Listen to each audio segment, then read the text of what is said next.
to another edition of the Chris Hatcher Show. I'm your host, Kevin Blackwell, and of course I'm joined by Samford head football coach Chris Hatcher. This past Saturday, Samford traveled to Charleston, South Carolina to take on the Citadel, come home with a 28-11 defeat.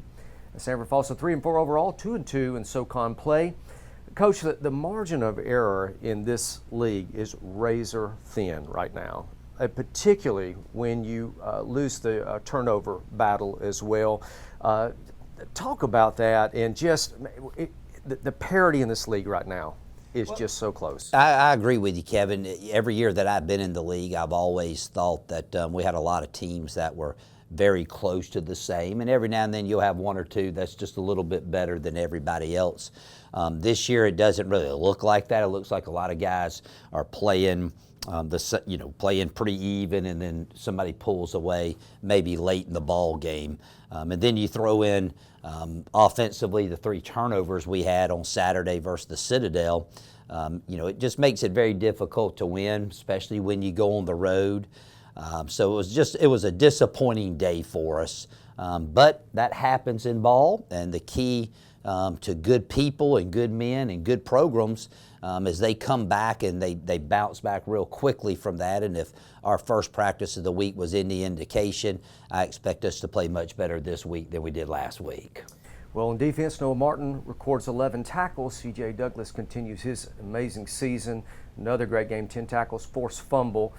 Defense continues to play well, holding the Citadel scoreless through the first half, forcing a fumble there, pressuring the quarterback, making some things happen. However, in the second half, Coach, offensive turnovers kind of put the D in some difficult situations there. Talk about the defensive play in the game. Well, I think we're continuing to play well on that. We are a little inconsistent in some certain areas, and but overall, I thought that we played well enough to win the football game.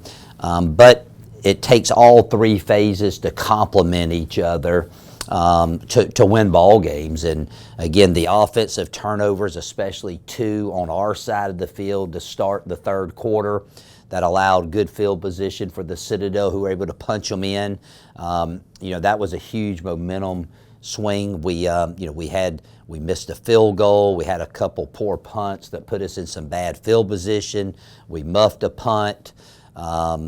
Things we roughed the kicker one time on a punt when we thought we had a little bit of momentum going our way. We just right now we just at certain times we just look like a very poorly coached football team, and so it's our job right now is we got to go continue to find out what do we do well and put our guys, especially on the offense and the special teams sides of the ball, in a better position to succeed, and that's something we've struggled with all season long. Well, on offense, we were our worst enemy on Saturday with a costly interception to start the second half, and then a fumble after a reverse in the game that really was putting us in good position offensively.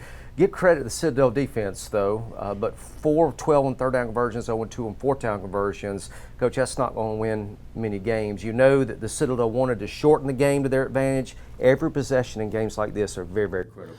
Well, there's no question, and they're a very slow-paced offense. I'm a big baseball guy, and if you never foul one off, and you walk the bases loaded, get it to full counts, and then you strike somebody out on full counts. There's 36 total pitches that can happen in an inning, and it felt like we were throwing 36 pitches and not giving up any runs, standing on the sideline waiting for the opportunity to go on the field due to the pace of play. But that's something that we have to take advantage of offensively when we do get the opportunities to go on the field. And again, I know on these shows we talk a lot about us, but you got to give credit to the opponent too. They had a really good plan. They ran the ball, right at us for a lot of the time. They had a couple big plays off the turnovers we gave them, and then defensively, in a stat we look at as points per possession, they're 16th in the country there, so they got a good defense, and we moved the ball well between the 20s. We just had a hard time finishing drives. So you tip your cap to them. They did a great job of coaching and executing. We did not do that consistently for 4 quarters. Well, bright spot in the game for Samford was graduate transfer wide receiver Sam Willoughby. Had 5 catches, 27 yards, and a touchdown. A name many Samford fans, Coach, are not familiar with. The Alabama transfer, Vestavia native. I just want to give him a shout out this week. Had a good game. Well, I know you did, and he played at Vestavia High School, walked on at Alabama, was a really good scout team player for those guys. Graduated from Alabama, came here to go to graduate school. He's been working anywhere from 2 to 3 on the depth chart at our H position. And Ray Vincent and Mike Cousins went down with injuries during the game, so he was thrust into the starting role and took advantage of it. Had a touchdown, called a 2-point conversion, played really well. Good player, good special teams player for us. We sure are glad he decided to come to school here at Samford. Well, again, winning on the road is hard enough in this league, but often these games are decided by special teams play, Coach, as you well know. I'm sure this unit will get some attention this week as we head into the Wofford game. What are some areas that you and Coach Webb hope to see improvements in with our special teams? Well, the offense defense kind of been a broken record all year, and we had an opportunity there to cut it to a 1-possession game at the very beginning of the 4th quarter. Don't execute on a chip shot field goal.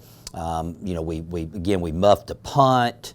We had a couple bad punts that put us in bad field position.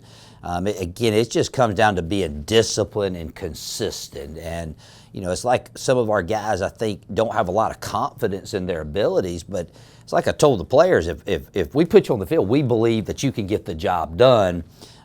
So we need some good things to start happening on both sides of that ball. And the only way to do that is simplify and let the guys go out there and play. We'll see how it works out this weekend. Well, speaking of that, it's homecoming week at Samford. As the campus is abuzz with activities, Samford will host Wofford on Saturday at 2 p.m.